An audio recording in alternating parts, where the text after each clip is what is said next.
La entrevista del Telematutino 11, gente importante, a tratar temas importantes. Nos acompaña el licenciado Victorito Bisonó, ministro de Industria, Comercio y Pymes. Gran amigo, una persona que era muy habitué de nuestros programas. Qué bueno tenerlo de nuevo por acá. Un placer. Sí, el placer es mío de estar aquí con ustedes. Y ciertamente tenía un tiempecito que no venía por aquí.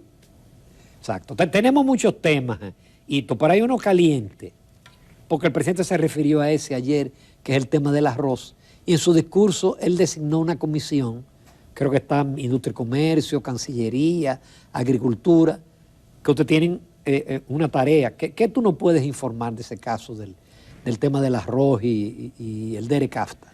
Sí, ciertamente. A nosotros nos toca una parte importante porque cuando se firmó el acuerdo del DERECAFTA, se designó al Ministerio de Industria y Comercio y específicamente al Viceministerio de Comercio Exterior como responsable de tutelar, de llevar el DERECAFTA. Así lo dice el acuerdo aprobado en ambos congresos. Cuando asumimos el gobierno, al estar nuestra distinguida embajadora, doña Sonia, en Washington, quien fue la que llevó las discusiones del DERECAFTA, bueno, pues ella ha tenido la oportunidad de llevar las conversaciones hasta este momento, hasta hace unos meses, del tema del arroz. Nosotros tenemos la oportunidad también de tener a doña Vilma Arbaje en el Viceministerio de Comercio Exterior, que fue una de las técnicas, correcto, que participó en esos acuerdos y en muchos otros acuerdos, y es la viceministro de Comercio Exterior, donde el acuerdo, reitero, dice que tutela. Cada vez que hay algo, el USTR se comunica con el Viceministerio de Comercio Exterior. Y efectivamente, oí los comentarios al inicio del programa, los acuerdos no se modifican bilateralmente, eso está clarísimo. Doña Vilma ha sido insistente desde el principio, porque no solamente es República Dominicana y Estados Unidos, es que también están los países de Centroamérica. Es un acuerdo donde envuelve a todo el mundo y donde cada cual entonces tendría reclamos, sugerencias, inquietudes, necesidades. Y bueno, bajo ese esquema, y ya un mandato del presidente que ha sido claro en la defensa del productor nacional, porque no es el tema del arroz solamente. Cuando hace un tiempo se aprobó la ley de tasa cero buscando transparencia, y el resultado, el tiempo es magnífico porque habla solo. Hubo muchísimas discusiones sobre la ley de tasa cero, pero ya pasó el tiempo. ¿Y qué pasó? Que era para proteger al productor nacional, porque conjuntamente con ellos se subsidiaron los polleros con 700 millones de pesos para el alimento, se subsidió los productores de harina, que se mantiene el subsidio, se subsidiaron los sectores agrícolas con la urea, y todavía se mantiene el precio de la urea subsidiado. Es decir, que tuvieran más caros esos productos. Mucho más caro. Si no hubiese sido por ese subsidio, porque están caros, la gente se queja de que están caros, entonces... Sí, lógico, y es cierto. Ahora, aquí están caros. Por ejemplo, en Estados Unidos, ustedes buscan, este fin de semana salió un reportaje en El Dinero, el periódico, con un mapa de a cómo está el huevo en el mundo completo. Yo lo viví eso, bueno, es decir, un cartón de 12 huevos en $10. Entonces, aquí está más barato que en el resto de los países. Pero eso no es al final, para hacer política y demagogia, lo importante es motivar al local, no la comparación de cuál es la realidad en el mundo. Lo que quiero decir con esto es que el presidente ha sido claro, no solamente por el arroz, sino en la prioridad de proteger al productor nacional. Y los hechos están ahí, los hechos son lo que hablan. Esto no es una retórica. Entonces, ¿a dónde vamos nosotros? Que es lo que tú señalabas al inicio del programa. ¿A dónde vamos nosotros? Bueno, a un levantamiento de información, a buscar quiénes y cuáles son las experiencias de otros países, qué y cómo ha hecho Estados Unidos con el mismo DERECAFTA con los otros países, y cómo nosotros vamos de acuerdo a lo que usted señalaba, porque hay un compromiso, vamos a establecer la protección para los productores nacionales de manera de que no le afecte la degradación al 2025. Muy bien. Bueno, entonces, para llevar un poco de claridad, de información y de confianza en ese sector que envuelve miles de empleos en la República Dominicana y que es tan importante, parte de la dieta de los dominicanos, pero a los productores, como ministro de Industria y Comercio, aunque está delegado, claro, está en funcionarios, pero se le puede garantizar que no se le dejará desprotegido. Es que ellos lo saben. Fíjense que las opiniones que han estado saliendo no son de los productores. Los productores lo saben porque es que yo me he juntado con ellos. Y ellos han caminado con nosotros y ellos saben la estrategia que estamos haciendo. Y lo saben los productores y lo saben también lo que tiene la factoría. Y ellos, con las personas que también ellos han contratado como asesores, también lo saben, interactúan con nosotros. Pero este acompañamiento es hasta el 24, ¿qué va a pasar después de ahí? No, ¿cómo que hasta el 24? No entiendo. Es decir, porque es en el 25 que cae el arancel a 0.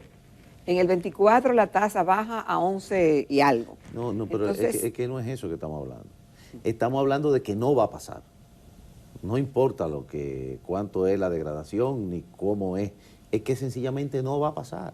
Nosotros con ellos, y usted puede comunicarse con ellos, estamos en plenas reuniones, permanente contacto, en hacer estrategia conjunta.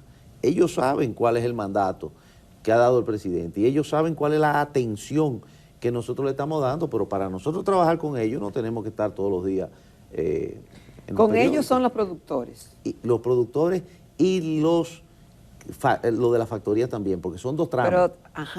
Pero es que el acuerdo es con otros países también del área. ¿Habría que ponerse de acuerdo con nosotros? No, vamos a ver si entonces me explico. Tú me preguntabas de la confianza de los productores. Sí. Y yo te respondo, ellos tienen confianza porque estamos trabajando con ellos. Las estrategias que vamos a ejecutar para que no suceda un golpeo a la producción nacional. Hito, pasando a otro tema, el país, y quizá mucha gente no lo sabe, va a ser sede de la Cumbre Iberoamericana. Correcto. ¿Qué implica eso para el país y los temas que se van a tratar y qué se puede esperar de esa cumbre? Fíjate, lo primero es que, ¿por qué República Dominicana? Exacto. ¿Por qué viene y todos los países de Iberoamérica a República Dominicana? Bueno, primero tenemos una representación. Es la segunda vez que se celebra en República Dominicana, pero resulta que todos los países coinciden en que República Dominicana está de moda. Tú tomas, con el debido respeto y aprecio a todos los otros países, cualquiera de ellos, y nosotros tenemos estabilidad social, política, económica, y resulta que en los otros países le falta alguna de esas patas. Y dicen que República Dominicana está de moda. ¿Cómo nosotros hemos podido? Pero que estamos de moda. Digo, estamos de moda siempre. No, pero estamos ahora estamos de moda sí, también. Y ahora estamos más de moda. Más de moda. Sí, porque independientemente de que nuestro principal activo es nuestra gente, que es atenta, que es cariñosa, que es cálida, nuestra naturaleza, el país ha podido tener una estabilidad económica.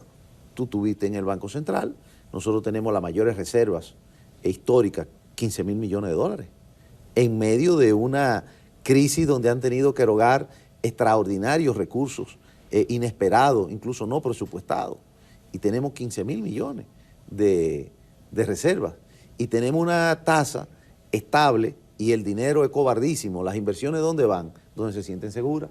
Donde no hay seguridad, no van. Nosotros hace 2 años el dólar estaba a 60 por 1 y hoy está a 56 por 1 y se ha mantenido 55, 56. Entonces, nuestras exportaciones crecen, nuestras recaudaciones crecen y eso solamente pasa donde hay comercio, porque nadie paga impuestos de más. Eso no sucede.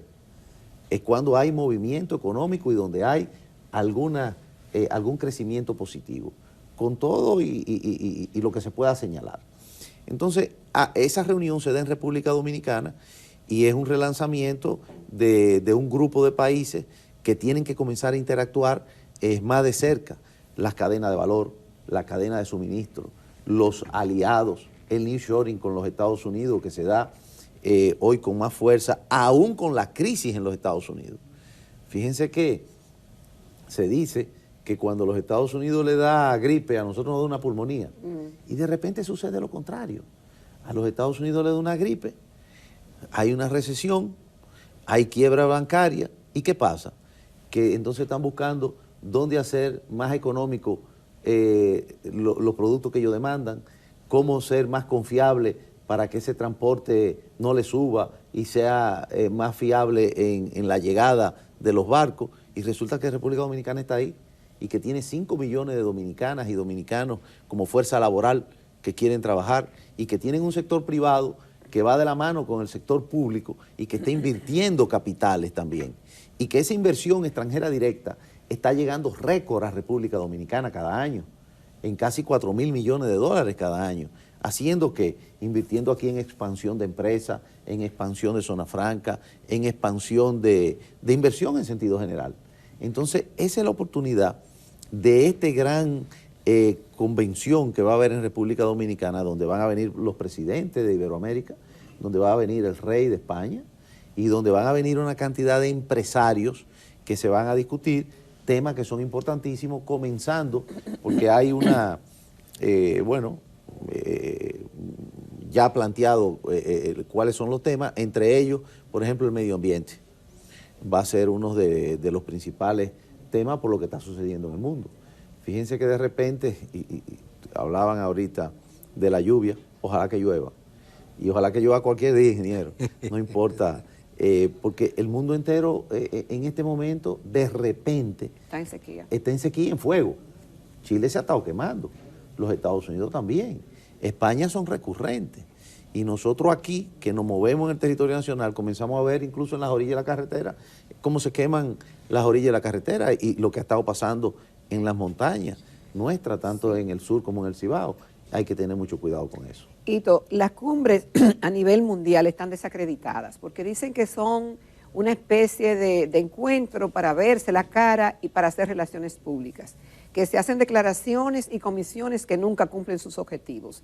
Realmente, ¿cuál es tu experiencia? Porque tú has participado en muchas cumbres como político y como precandidato presidencial, dirigente partidario.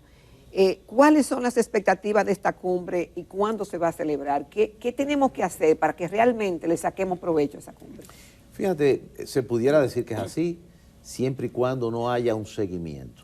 En el caso nuestro y en este gobierno, nosotros como ministros, que hemos participado en la Alianza de Desarrollo por la Democracia, que lanza el presidente Abinader junto con el presidente de Panamá y Costa Rica anterior, el de Costa Rica, el de Panamá actual, y se suma Ecuador, tenemos otra experiencia. Ahí se fijaron 3 ejes, donde República Dominicana es el responsable del eje de comercio y de economía, donde recae el liderazgo en industria y comercio, y ya nosotros tenemos un acuerdo firmado con los Estados Unidos. Eso es público, porque lo firmamos en el Departamento de Estado, los 4 ministros, con el viceministro José Fernández, el subsecretario de Estado para Comercio de los Estados Unidos. Y entonces le hemos dado seguimiento de la mano, por ejemplo, con el Banco Mundial, con el BID y con otras organizaciones que han financiado estudios para ver las cadenas de valor, para ver en qué coincidimos, para ver los recursos humanos que tenemos que preparar, para ver cómo apoyan ellos y financian. Y esa fue la reunión de esta semana con el presidente del Banco Mundial y el presidente de la República en Palacio, que vino aquí el presidente del Banco Mundial, cómo se preparan los recursos humanos que necesitamos para hacerle frente a una demanda que nos da la oportunidad, porque yo lo veo así, de subir de un 5% de dominicanos que participan en la zona franca ya preparados como técnicos y como profesionales o expertos a un 32%, y que suben entonces nuestra presencia. Y eso no es mucho. Es muchísimo, y debería ser más, porque entonces pasamos solamente de lo que eran en los años 60, 70, 80, del área textil, o a los años 90, cuando un presidente dijo que era un sector fallido y que eso no iba para ningún lado, a hoy tener nosotros aquí maquinarias que solamente compiten con nosotros Japón y Alemania. Hablo de máquinas que separan el plasma de la sangre. Hablo de los catéteres que se hacen aquí, en Jaina, en San Isidro, en las Américas.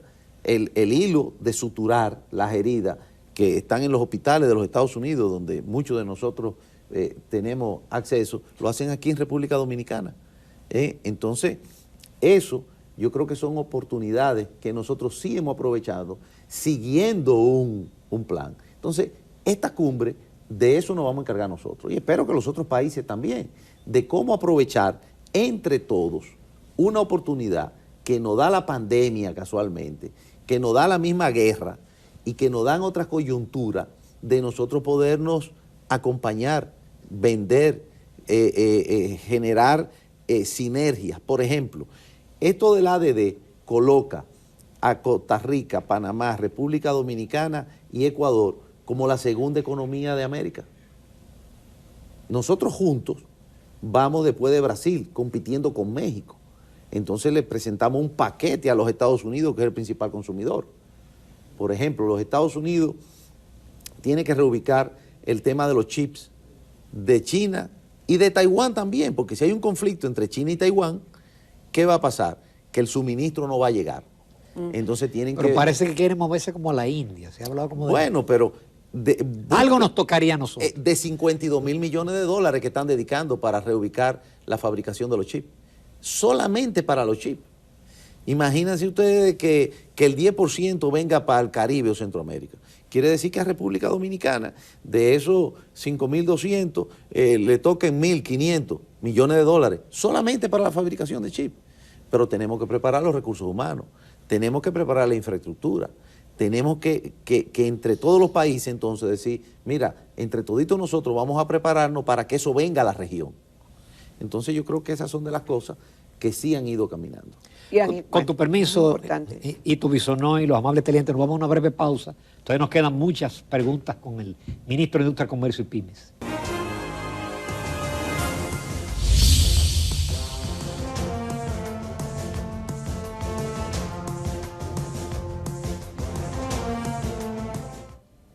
Continuamos esta mañana en Telematutino 11 conversando con el licenciado Víctor Ito Bisonó, quien es ministro de Industria y Comercio. Por años lo conocemos como un activista político activo, precandidato presidencial. Diputado muchísimo tiempo, autor de algunas obras. Y aquí lo tenemos como ministro. Ito, uno de los temas que más preocupan y que más dan por el bolsillo a los dominicanos es el tema de los combustibles. Hace unas semanas vi unas declaraciones tuyas que tú decías que si no fuera por el subsidio, costaran 50 pesos más. Sin embargo, el West Texas Index, que dicen que se toma como referencia aquí, está en el día de hoy a 72,30. Dice la oposición que hoy está la gasolina premium a 293 pesos y la regular a 271, y que en el momento que tuvo más estrés el precio de los combustibles, $147 el barril, costaba en ese momento 203 pesos el galón de gasolina premium. Que entonces, ¿por qué esta gran diferencia? La gente entiende que el petróleo ha ido bajando, pero no así los precios de los combustibles. ¿Cuál es la explicación de todo esto? Porque en las matemáticas, desde Amaury y Justo Duarte, nos hemos equivocado siempre de cómo se calcula, cuáles son los elementos que se toman en cuenta y que hay que entender al día de hoy de por qué los precios están como están. Ciertamente es un tema complejo porque es muy variable. Todos los días varía la incidencia del porqué de los precios. Y varía por una neblina en el Golfo, varía porque un dron bombardea una refinería en Arabia Saudita y fluctúa. Pero además de eso, por ejemplo, tú señalas el WTI, que es donde nosotros tenemos las referencias del barril de petróleo. Pero ¿qué resulta? Que nosotros importamos un 25%, por decir un número redondo, de petróleo crudo, que va a refinería, que refinan, y lo que sale de ahí hay que agregarle algún producto destilado ya terminado. Hay que terminarlo aquí. Correcto. El otro porcentaje el 75%, de lo que aquí se consume viene importado ya destilado. Es decir, terminado. Viene terminado como gasoil, como gasolina, como full oil. Entonces ya esa no es la referencia. Y esos productos van con valores diferentes a cómo va el WTI. Tú puedes ver el WTI alto y los otros pueden bajar o subir. O esto lo puede ver que suben o baja y el WTI maneja de otra manera. Ahora, ¿qué sucede? Que esto uno lo tiene ya de experiencia cuando lo maneja y lo ve.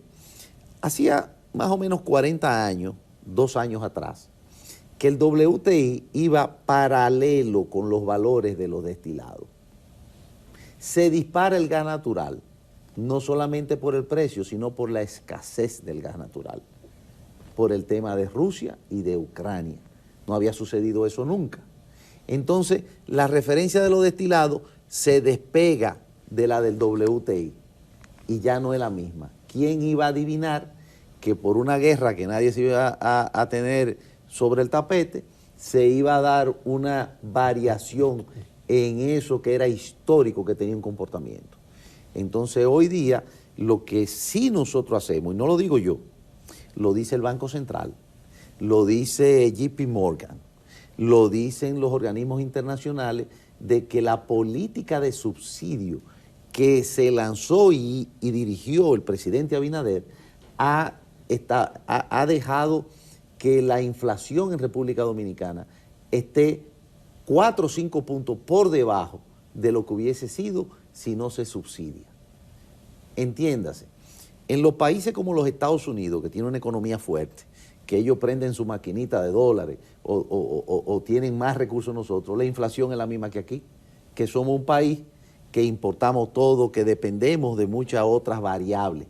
Si nosotros no hubiésemos aplicado los subsidios, hubiese pasado lo que pasa en todos los países de la región, en los aliados incluso de nosotros, Costa Rica, Panamá, Ecuador, Colombia, Perú, Brasil, que la inflación se disparó a 2 dígitos, causó más incremento de todo y tomaron de referencia incluso el precio de los combustibles. Aquí, ¿qué ha permitido eso? Que los combustibles no suban.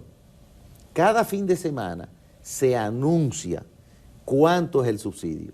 Entonces, hay 2 cosas, o es verdad o es mentira. Y resulta, ingeniero, que usted, que sabe de números, los amigos televidentes también, si nosotros anunciamos un subsidio y se dice que este año van 3.300 millones de subsidios, tiene que ser real. Ahora, 3 meses.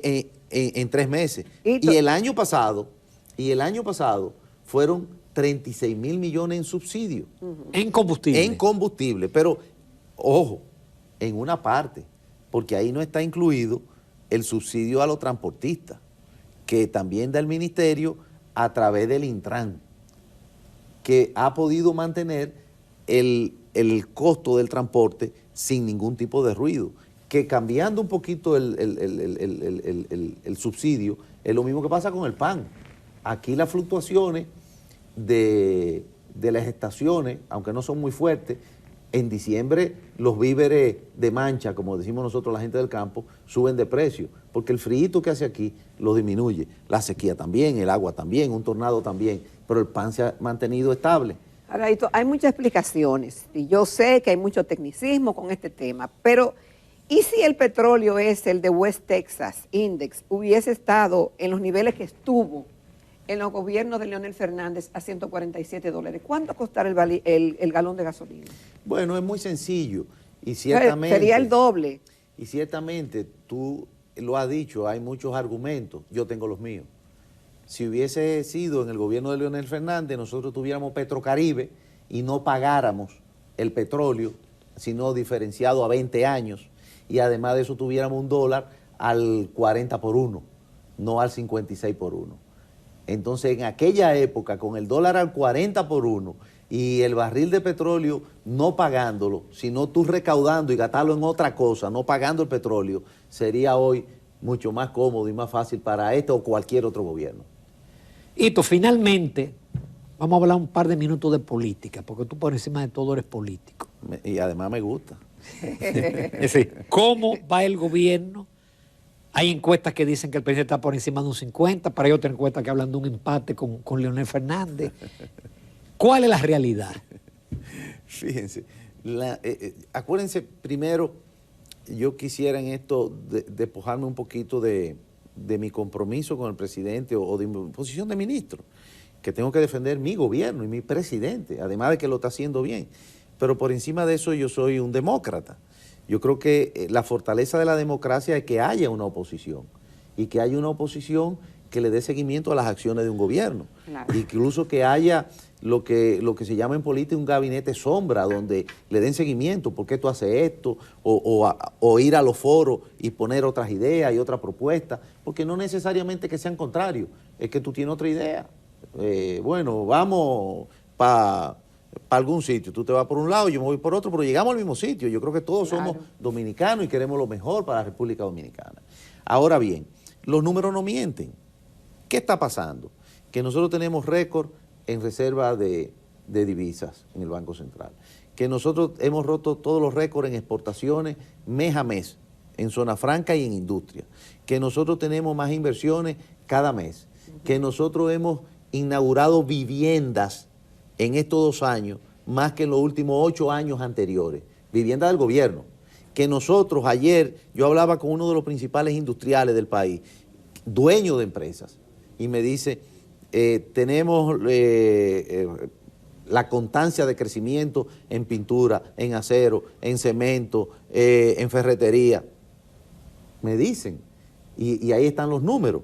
Entonces, yo creo que el país va bien, por esos números es que estoy hablando. En agricultura, por igual, hemos roto récords, se habla del arroz, hemos roto récords en la producción de arroz, y hay una estabilidad de una confianza porque el presidente dice, no, vamos a comenzar a trabajar y yo voy a participar en la mesa de abastecimiento, y se llaman a los comerciantes, a los productores, a los industriales, a los detallistas. ¿Qué ustedes necesitan? ¿Cómo lo ayudamos? No hablemos solamente de precio, hablemos de abastecimiento, porque si no hay abastecimiento los precios se disparan. Entonces otra mesa, ahora hablemos de precio. ¿Cómo participamos? Eso genera una confianza. El ambiente político que hay, lamentablemente, una división de un partido que gobernó 16 años corridos y 4 años antes, 20 años. Y se dividió. Y entonces yo políticamente recreo que a Balaguer y a Fernandito Álvarez, a Juan Bosch y Peña Gómez, a Jorge Blanco y a Antonio Guzmán, situaciones que se dan que son imposibles una unidad porque sería una muerte súbita de uno de los dos. Y esa división se mantiene. Uno puede ser un candidato, pero no tiene estructura. El otro puede tener un partido, pero no tiene la incidencia y el empuje en este momento. Y eso, lamentablemente, es una situación que va a competir ¿con qué? Con un presidente que tiene buenos resultados, con un presidente donde se le están acercando los que tienen posibilidades de seguir reeligiéndose. Porque a nadie le disgusta, cuando es político, estar apoyado para hacer una buena gestión en su comunidad. Y hay una avalancha de personas que no participan en el PRM, que quieren venir a una atención que se le ha dado sin condiciones, y piensa, pero si me están dando este apoyo sin condiciones, déjame yo entonces seguir haciendo mi trabajo en mi comunidad. Y eso le da una fortaleza al presidente con su buena gestión que lo mantiene por encima de los 50. Eso es así. Y lo otro, lamentablemente, en los números que nosotros vemos, ninguno llegan a 20. Fluctúan, un poco más o poco menos. Pero el presidente hoy, si las elecciones fueran hoy, gana en primera vuelta, cómodo. Y tú, Bisonó, muchísimas gracias. Y no te nos pierdas, que tú eres muy buen vocero. Gracias. Vuelve pronto, que esté en tu casa, tú sabes. Y es un lujo para mí estar aquí con ustedes. Gracias, Hito, por todas esas informaciones.